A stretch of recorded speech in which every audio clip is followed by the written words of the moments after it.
నమస్తే. నాగబాబు గారు నాగబాబు గారు పెట్టిన ప్రతి వీడియో మీద ఆయన ఎక్కడ కులం మతం ప్రస్తావన చేస్తే మనం కౌంటర్ ఇద్దాం. ఓకే, మిగతా మనకు అవసరం లేదు, మనం వదిలేద్దాం. అంటే నిన్న మొన్న మతాల గురించి మాట్లాడాడు, ఈరోజు కులం గురించి మాట్లాడాడు. సో కులము మతం గురించి మాట్లాడినప్పుడల్లా నా యొక్క అభిప్రాయం చెప్తాను నాగబాబు గారికి. మరి ఆయన ఎన్ని రోజులు వీడియోలు పెడతారో చూద్దాం. ఓకే, అంటే కుల మత ప్రస్తావన లేకుండా వాళ్ళు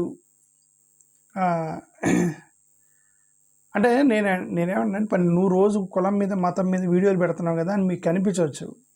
నేను వాలంటరీగా కులం మీద మతం మీద నేను ఎప్పుడు ఇనిషియేషన్ తీసుకొని పెట్టలే. ఎక్కడో ఇన్సిడెంట్ జరిగితే నాకు కామెంట్ చేస్తా. ఇప్పుడు ఈయన మాట్లాడాడు కులం మీద, ఈయన గురించి మాట్లాడతా. ఎక్కడో అట్రాసిటీ జరిగింది, దాని గురించి మాట్లాడతా. అంతే తప్ప నేనేం పూసుకొని పెట్టలే. ఓకే, వీళ్ళందరూ పూసుకొని రాజకీయాలు చేసుకున్న కులం మీద. ఇప్పుడు ఆదినారాయణ రెడ్డి గారు ఇందాక ఒక మాట అన్నారు, తెలుగుదేశం కమ్మగా ఉంది అని చెప్పేసి అన్నాడు. ఓకే, నాగబాబు ఏమన్నాడు ఒకసారి చూద్దాం. ఆదినారాయణ రెడ్డి గారిది కూడా నాగబాబు గారు ఏమన్నారు ఒకసారి చూద్దాం. ఏనండి, నేను మీ నాగబాబుని. మన దేశంలో కులం అనేది మనకి నచ్చినా నచ్చకపోయినా ఒక సోషల్ రియాలిటీ. కులరహిత సమాజం కోరుకోవటం ఒక ఐడియల్ థాట్. Very good. ఏమన్నాడు ఆయన? మీకు నచ్చినా నచ్చకపోయినా క్యాస్ట్ రియాలిటీ అనేది అంతవరకే. కులరహిత సమాజం కోరుకోవటం, కులరహిత సమాజం చాలా ఇంపార్టెంట్ పాయింట్. ఇప్పుడు ఆయన మాట్లాడిన వీడియోకి కులరహిత సమాజం కోరుకుంది. మొట్టమొదటిసారి భారతదేశంలో ఒక ఉద్యమం ప్రారంభించింది కులరహిత సమాజానికి వ్యతిరేకంగా doctor B R Ambedkar. Annihilation of caste, not cooperation of caste, not harmony among caste, not coordination among caste, not combining caste, not association of caste, annihilation of caste. కులరహిత సమాజం, క్యాస్ట్లెస్ సొసైటీ. ఇది అంబేద్కర్ చెప్పింది. ఇప్పుడు ఈయన అదే అన్నాడు. ఆయనని ముందుకు ఎలా వెళ్ళాడు ఒకసారి చూడండి. అది చాలా ఉన్నతమైన ఆలోచన. మంచిదే. మన గుర్రం జాషువా గారు చెప్పిన విశ్వనరుడు అనే పరిణితి అందరికీ వచ్చిన రోజు మనకు అసలు రాజకీయ పార్టీలు అవసరమే లేదు. గుర్రం జాషువా గారు విశ్వనరుడు అనేటువంటి పరిణితి వచ్చిన రోజు మనకి ఇంక రాజకీయ పార్టీలు అవసరం లేదు అంటే వీళ్ళు రాజకీయ పార్టీలు కులాల కోసం పెట్టారా? విశ్వనరుడు అన్న రోజు అసలు రాజకీయం అవసరం లేదంటే అదేంటి? డెవలప్మెంట్ రాజకీయాలు పెట్టింది కులాల మతాల కోసం పెట్టారా? లేదా డెవలప్మెంట్ కోసం, లేదంటే విద్యా ఉపాధి కోసము, లేదంటే అడ్మినిస్ట్రేషన్ కోసం, పేదలకు సహాయం చేయడం కోసం, రోడ్లు వేయటానికి, బిల్డింగ్లు వేయటానికి, కాలేజీలు, విద్య, వీటిని ట్యాక్స్ కలెక్ట్ చేసి గవర్నమెంట్ డెవలప్మెంట్ దానికోసం పెట్టలేదు వీళ్ళు పొలిటికల్ పార్టీలు. ఇదేంటి అంత పెద్ద మాట అన్నారు నాగబాబు గారు? ఏమని గుర్రం జాషువా గారు అన్నట్టు విశ్వనారుడు అన్న రోజు ఇక మనకి పార్టీలు అవసరం లేదు అంటాడంటే స్పెసిఫికల్గా మేము కులానికే పెట్టామని ఆయన చెప్పినట్లు లెక్క. చూద్దాం లోపలికి వెళ్ళి. నేను కాపు కులంలో పుట్టాను, నా కులం మీద నాకు గౌరవం ఉంది, అయినా వేరొకరిని కించపరచు. ఇప్పుడు కులరహిత సమాజం చాలా మంచిది అన్నప్పుడు మళ్ళీ నా కులం ఎందుకు? కులరహితంగా మీరు ప్రయత్నం చేయొచ్చు కదా నాగబాబు గారు. కులరహిత సమాజం అన్నప్పుడు అసలు ఇంక నీకు కాపు లేదు, ఓపు లేదు, మీరు తీసేయాల్సిందే. ఏమంటే కాపు లేదు, ఏం లేదు, కులరహిత సమాజంలోకి వెళ్ళిపోదాం మనము. ఇక కాపు లేదు, రెడ్డి లేదు, కమ్మ లేదు, బ్రాహ్మణ్ లేదు, మొత్తం విశ్వనరుడు గుర్రం జాషువా గారు అన్నట్టు విశ్వనరుడు ప్రయత్నం చేయొచ్చు కదా. అర్రే అది చేస్తే ప్రమాదం. ఎందుకు? ఐడెంటిటీ పోయింది కదా. ఓకే, ఊరు పెట్టేళ్ళు మనం రెండు ఒకటే తట్ట, అది మనకి ఐడెంటిటీ పోయింది. అది మాత్రం చేయరు. వరకు ఎవరి కులం మీద వాళ్ళ గౌరవం, అభిమానం ఉండటం నేరం ఏమి కాదు కదా. అయినా కులం అనేది కులమే లేనప్పుడు కులరహిత సమాజం కోరుకునే వాళ్ళు మళ్ళీ ఎవరి కులం వాళ్ళంటే అది నేరమే. నాగబాబు గారు, మీరు కులరహిత సమాజాన్ని కోరుకుంటే ఇక మళ్ళీ సపరేట్గా మీరు కులం గురించి ఎక్కువగా దాని మీద పెడితే దానిపైన రాజకీయాలు చేస్తే అది నేరమేం కాదు. మీరు అది కులం మీద రాజకీయం చేసినంత వరకు కులరహిత సమాజం పాసిబుల్ కాదు. ఓకే, మతరహిత సమాజాన్ని ఎవరు కోరుకోరు. మతాన్ని సామరస్యంగా ఉంటుంది. మతం లేని సమాజం అసలు ఉండకూడదు. మతం ఉండాలి 100%. మతంతో ఉండినటువంటి రాజకీయం ఉండాలి, కానీ కులాలు ఉండకూడదు. ఎందుకంటే మతం ఏంటి అని అంటే మొబిలిటీ ఉండేది. నమ్మకాల మీద మొబిలిటీ ఉండదు. ఇక్కడోళ్ళు అక్కడికి, ఎక్కడోళ్ళు ఇక్కడికి మొబిలిటీ చేస్తుంటారు. కులం మీద అలా కాదు, ఫిక్స్ చేస్తున్నారు మీరు. ఫిక్స్ చేసి వాడిని తరతరాలకు వాడికి పుట్టిన పిల్లల్ని, ఆడికి పుట్టిన పిల్లల్ని మీరు అంటే ఏ పాపం అపంశుభం తెలియనటువంటి పిల్లల్ని, ఎక్కడో ఒక కుటుంబానికి పుట్టిన పిల్లల్ని ఆడు పుట్టిన దగ్గర నుంచి వాడు కులం పెడితేస్తున్నారు. కాబట్టి కులరహిత సమాజం కోసమే ప్రయత్నం చేయండి, అది నా ఉద్దేశం. అందరికీ బై బర్తే కానీ ఎవరికి బై చాయిస్ కాదుగా. మనం ఎక్కడ పుట్టాలో మనం నిర్ణయించుకోలేము, కానీ ఎలా బతకాలో అది మాత్రం మనం నిర్ణయించుకోవచ్చు. ఇది వీళ్ళు చెప్పేటువంటి ఒక ఫిలాసఫీ ఏంటంటే, వీళ్ళు తప్పించుకునే ఫిలాసఫీ అది. ఎక్కడ పుట్టాలో మనం ఎక్కడ పుట్టాలో మా ఎవరు నిర్ణయిస్తారు? అది దేవుడు ఇచ్చింది ఏంది? ఎక్కడ పుట్టాలి ఏంది? ఇద్దరు భార్యాభర్తలకి కాపురం చేస్తే పిల్లలు పుడతారు. ఎక్కడ పుట్టాలి ఏముంది దాంట్లో? పిల్లలు పుడతారు. పుట్టినోడికి పేరు పెట్టింది మీరు, వాడు పుట్టుకలో తప్పే ఉంది. ఎవరో భార్యాభర్తలు కాపురం చేస్తే పిల్లలు పుట్టారు. అది ఒక జీవం, అంతే. జీవం బయటకు వచ్చింది. పుట్టిన దగ్గర నుంచి నువ్వు వాడివి నువ్వు అంటున్నావు. వాడితే ఎక్కడ పుట్టాలో మన చేతిలో లేదు, దేవుడిచ్చాడు అని అంటే అర్థం మీరు ఆ పుట్టినోడే తప్పు పడుతున్నారు. మీరు ఆ మాట అన్నారంటే పుట్టినోడే తప్పు పడుతున్నారని ఈ ఫిలాసఫీ ఈయన ఒక్కడే కాదు పాపం, నేనేమంటలా. ఈయన వీడియో మంచిగానే ఉంది, నేను I'm not criticising him, but నేనేమంటే ఫిలాసఫీలో తేడా ఉంది అంటున్నా. వీళ్ళందరూ తప్పించుకునే ఫిలాసఫీ. మనం ఏడపుడతాం, మన చేతిలో ఉందా అంటే అర్థం మరి అక్కడ పుట్టడం అన్యాయమే అన్నట్టుగానే సానుభూతి చూపించినట్టే కదా అర్థం. దాని బదులు ఎక్కడ పుడితే ఏమైంది, ఎవరికి పుడితే ఏమైంది, అందరూ ఒకటే అనే ఫిలాసఫీ మాత్రం బెటరు. ఎక్కడ పుట్టాలని మన చేతిలో ఉంది ఏంటి అని అంటే నువ్వు తక్కువగా పుట్టేవని వాడు ఇండైరెక్ట్ చెప్పడం మనకి. Okay, next. బట్ రాజకీయాల్లో ఐడియల్ సినారియోస్ కన్నా ప్రాక్టికల్గా ఉంటూ రియలిస్టిక్గా మాట్లాడాలి కాబట్టి కులం అనే రియాలిటీ గురించి మాట్లాడక తప్పదు. అందుకే పవన్ రియాలిటీ అనేది అది ఒక చెత్త. ఓకే నాగబాబు గారు, రియాలిటీ అనేది పెద్ద చెత్త. ఓకే, రియాలిటీ ఉంది, రోడ్డు మీద చెత్త ఉంది. ఏమంటే ఇది మన భారతదేశ సమాజం, ఇది రియాలిటీ ఇదేనండి. తిన్న అరటికాయ తొక్క రోడ్డు మీద పోతారు అంతే అని చెప్పి నువ్వు కూడా వేసిపోకూడదు. నువ్వు రియాలిటీ అని మాట్లాడే వాళ్ళు అది అంత పెద్ద చెత్త అది. ఎందుకంటే ఏమంటే భారతదేశం ఇంతేనండి, రోడ్డు మీద వచ్చిపోతారని చెప్పి స్పీచ్ ఇచ్చి వాడిపోస్తాడు మళ్ళీ అక్కడే రోడ్డు మీదే. ఎక్కడ పడితే అక్కడ గొడవల మీద వచ్చిపోతారు మగవాళ్ళు. ఏంద్ర దేశం ఇలా, ఇంకెంతండి భారతదేశ రియాలిటీ అని చెప్పి వాడే పోస్తాడు అక్కడ. నువ్వు అంత స్పీచ్ ఇచ్చినావు, నువ్వు పోయకూడదు కదా అక్కడ. అరటికాయ తిని తొక్క అక్కడెత్త నువ్వు వేయకూడదు కదా. రియాలిటీ ఎక్కడ పుట్టాలో మన చేతిలో లేదు.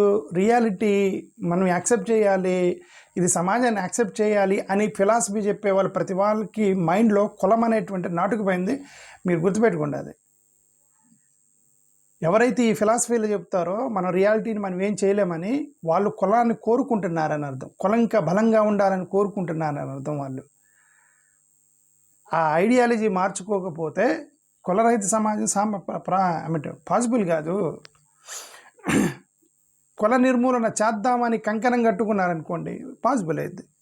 అంటే రియాలిటీని మనం యాక్సెప్ట్ చేయలేమండి. ఎవరు కులం అడితేనండి, ఊరు పెట్టే మేము మాది అంతే. అంటే వాళ్ళకు కులం కావాలి, అది కులాన్ని కంటిన్యూ చేయాలి వాళ్ళకి అల్టిమేట్గా. అది కళ్యాణ్ గారు ఎంతగానో ఆలోచించి జనసేన మూల సిద్ధాంతాలు ఒకటైన కులాలను కలిపే ఆలోచన విధానం గురించి చెప్పారు. కులాలని కలిపే ఆలోచన జనసేన చేయటం అనేది పొరపాటు. That is wrong philosophy. కులాలని కలపకండి, కుల నిర్మూలన చేయాలని ఈయన చెప్పారు కదా స్టార్టింగ్లోనే. కులరహిత సమాజం అని మళ్ళీ కులాలను కలపడం ఏంటి? ఎనిహిలేషన్ ఆఫ్ క్యాస్ట్ గురించి మీరు ప్రయత్నం చేయండి.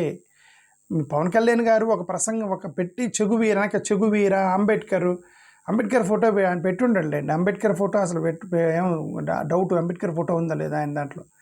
చెగువీర లాంటి ఎవరెవరో ఫోటోలు పెట్టాడు ఆయన. ఓకే, వీళ్ళందరూ కులరహిత సమాజం కోసం కొట్లాడినటువంటి వాళ్ళు. కులాలని కలపడం కాదు, కులాలని ఇప్పుడు వీళ్ళు ఏమన్నారంటే కుల సమీకరణ చేయాలి అనేది ప్రయత్నం చేస్తున్నాడు. కుల సమీకరణ చేస్తామని ప్రయత్నం చేస్తున్నాడు అతను, పవన్ కళ్యాణ్ గారు. అంటే ఆయన ఉద్దేశం ఏంటంటే నేను కాపు కాపే, నువ్వు మాలే, నువ్వు మాదిగే, మన ముగ్గురం కలిసి ఉండాలి, కానీ నీ కులం నాది, నీ కులం నాది అని ఉండాలి అనేది వాళ్ళ ఫిలాసఫీ. అంతే, ఇప్పుడు నేను చెప్పిన ప్రకారం అది రియాలిటీ. మనమే కాదని నువ్వు నచ్చకపోయినా రియాలిటీ అంటే మేము ఇదే చేస్తామని అర్థం. సమాజంలో పెద్ద సంఖ్యాబలం ఉన్న కులాలు చిన్న సంఖ్యలో ఉన్న కులాలను భుజం తట్టి ప్రోత్సహిస్తే మనకి సామాజిక న్యాయం. పెద్ద సంఖ్యలో ఉన్న కులాలు చిన్న సంఖ్యలో ఉన్న సంఖ్యల్లో అక్కడ ఏమీ లేదు, సంఖ్యలో ఏమీ లేదు. బ్రాహ్మణ్స్ ఉంది 4%, ఎస్సీలు 20% ఉన్నారు. ఈ దేశం మొత్తం 4% ఉన్న 4% ఉన్న యొక్క బ్రాహ్మణుల చేతిలో దేశం ఉంది. అది అవునన్నా కాదన్నా, ఇందాక నువ్వు అన్నావు కదా, నీకు నచ్చకపోయిన సత్యం ఇదే. నచ్చకపోయిన సత్యం ఏంటంటే 4% ఉన్న బ్రాహ్మణుల చేతిలో దేశం ఉంది. ఓకే, 20-25% ఎస్సీలు ఉన్నారు. కాబట్టి సంఖ్యలో ఏమి లేదు. తెలివి, బలము, ధనబలము, ఇంక చాలా ఇన్ఫ్లుయెన్సు, వ్యవస్థలు, అనాది కాలంగా వస్తున్న వ్యవస్థలు, ఇంక ఇవన్నీ కూడా చాలా ఉంటాయి.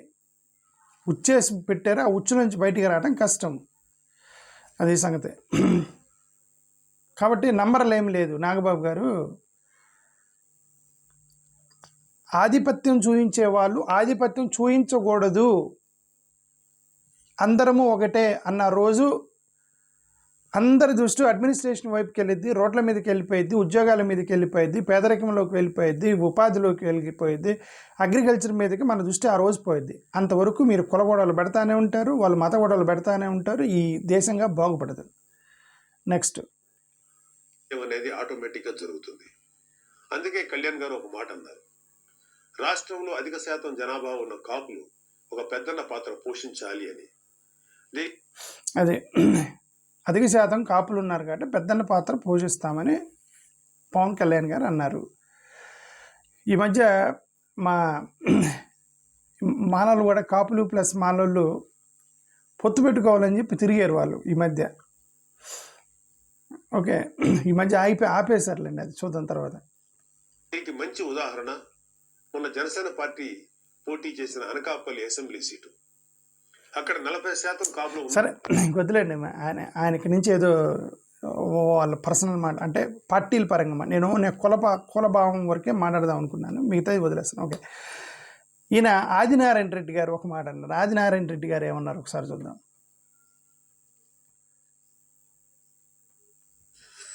ప్రభుత్వం పైన పాలనని నేను గజ్జల మల్లారెడ్డి గారు ఎప్పుడో 83 అధికార పార్టీ ఎన్టీ రామారావు గారు ఉన్నప్పుడు ఎట్లుంది అంటే ఆయన చెప్పినాడు బాగా కమ్మగా ఉందని. అది గజ్జల మల్లారెడ్డి గారు కమ్మగా ఉందా అన్నాడంటే టీడీపీని అంటే కమ్మోళ్ళని కమ్మగా నొక్కి చెప్తాడు, కమ్మగా అని. మరి ఇప్పుడు నాగబాబు గారు ఈయనకి కౌంటర్ ఇస్తాడా? వైసీపీలకి కౌంటర్ ఇచ్చాడు. అక్కడ నాగబాబు పెట్టిన వీడియో ఏంటంటే వైసీపీలు కుల రాజకీయం చేస్తున్నారని ఆయన ఉద్దేశం. కుల రాజకీయం చేస్తున్నారు వైసీపీ వాళ్ళు అని ఆయన ఒక కుల వీడియో పెట్టాడు నాగబాబు గారు. ఇప్పుడు ఈయన డైరెక్ట్గా అయితే కమ్మగా ఉందని చెప్పి పెద్ద ఎలిగేషన్ చేశాడు ఈయన. ఓకే, టీడీపీ వాళ్ళని అన్నాడు కమ్మగా అని. లాస్ట్ అన్నాడు జనసేన టీడీపీ మేము లేకపోతే లేదు అని అన్నాడు అతను. అంటే జనసేన టీడీపీ ఒకటే, ఆ జనసేన టీడీపీ రెండు ఒకటి, మేము వేరు అన్నట్టుగా అతను మాట్లాడాడు ఆదినారాయణ రెడ్డి గారు. బీజేపీ లేకపోతే లేదు, జనసేన లేదు, టీడీపీ లేదు అని అంటున్నాడు. అంటే అర్థం బీజేపీ వాళ్ళకి ఏదో ప్లాన్ ఉంది వెనక పక్క. ఏం ప్లాన్ ఉందని చూద్దాం, వచ్చే రోజుల్లో ఏం ప్లాన్ ఉందో, ఎవరితో కలుస్తారో చూద్దాం. ఇప్పుడు కూడా ఇంకా కమ్మగానే ఉంది, అట్లే కమ్మడి పరిస్థితి పోవాలి. అందరం ఒకే కులంలో అందరూ పనిచేసే వాళ్ళందరికీ ఎవరు గట్టిగా పనిచేస్తారో వాళ్ళకి అవకాశం ఇవ్వాలి. అంటే మీకు అర్థం పెట్టాలి ఇది కమ్మగా ఉండడం అంటే. ఆ కమ్మతో పాటు అందరం ఉన్నాము ఇక్కడ కులాలు మతాలు కాదు. ఆ కూటమిలో మన బీజేపీ పార్టీ అందరికంటే మనం లేనిది ఈ యొక్క రాష్ట్రంలో బీజేపీ లేనిది రాష్ట్రంలో తెలుగుదేశం పార్టీ కానీ జనసేన కానీ లేదు. అదే ఇప్పుడు నాగబాబు గారు రోజుకు ఒక వీడియో పెడుతున్నారు కదా, అదేవిధంగా తెలుగుదేశం వాళ్ళు కూడా జగన్మోహన్ రెడ్డి గారి మీద వాళ్ళ మీద వీళ్ళ మీద ఈ యొక్క కల్తీ నెయ్యి మీద వాటి మీద పెద్ద చర్చ చేస్తున్నారు కదా. ఇదంతా కాదు, ఈయన చెప్పిన దానికి మీరు కౌంటర్ ఇవ్వండి. టీడీపీ అని జనసేన ఏమని, బీజేపీ లేకపోతే తెలుగుదేశం జనసేన లేదు అన్నాడు. బీజేపీ లేకపోతే తెలుగుదేశం జనసేన లేదు అన్నాడు. అది నిజమా లేదనేది మీరు వీడియో రూపం ద్వారా కానీ ఒక ట్వీట్ల రూపం కానీ ఇది నిజమా లేదా అని చెప్పండి. లేకపోతే ఇంక వీళ్ళు చెప్పింది నిజమని అనుకుంటారు. ఏమని, బీజేపీ గెలిపిస్తే మీరు గెలిచారు, 2% ఉన్న, అంటే 2% కాదు 1% కూడా లేదు, 1% కూడా లేని భారతీయ జనతా పార్టీ 40% ఉన్న టీడీపీని ప్లస్ 6% 7% ఉన్న జనసేనని ఎలా గెలిపించారు? How it is possible? 2% ఉన్న వాళ్ళు ఎలా గెలిపిస్తారు? ఎందుకంటే వీళ్ళ చేతుల వ్యవస్థలు ఉన్నాయని. అంటే బీజేపీ వాళ్ళే మిమ్మల్ని వ్యవస్థలను మాయ చేసి మిమ్మల్ని గెలిపించారని ఇంక ప్రజలు అనుకుంటారు. ఈయనకి మీరు కౌంటర్ ఇవ్వకపోతే. తెలుగుదేశం జనసేన వాళ్ళు లేదు మేము ప్రజాబలంతో గెలిచారు, ప్రజలు మా వైపు ఉన్నారు, బీజే వైపు లేరని మీకు తెలియాలంటే ఈయనకి మీరు కౌంటర్ ఇచ్చారనుకోండి, అది ఓకే, నిజంగా వీళ్ళు ప్రజలతో గెలిచారు. లేదంటే ఇంక బీజేపీ వాళ్ళు 1% ఉన్న వాళ్ళు 40-50% ఎలా తెస్తారు ఓట్లు? మేము లేకపోతే వాళ్ళు లేరు అన్నాడు. అంటే బీజేపీ వాళ్ళు వాళ్ళని ఎలా గెలిపించారని మీ అదేనా చెప్పండి. అది నాకు తెలిసిన వరకు. థ్యాంక్ యూ, నమస్కారం.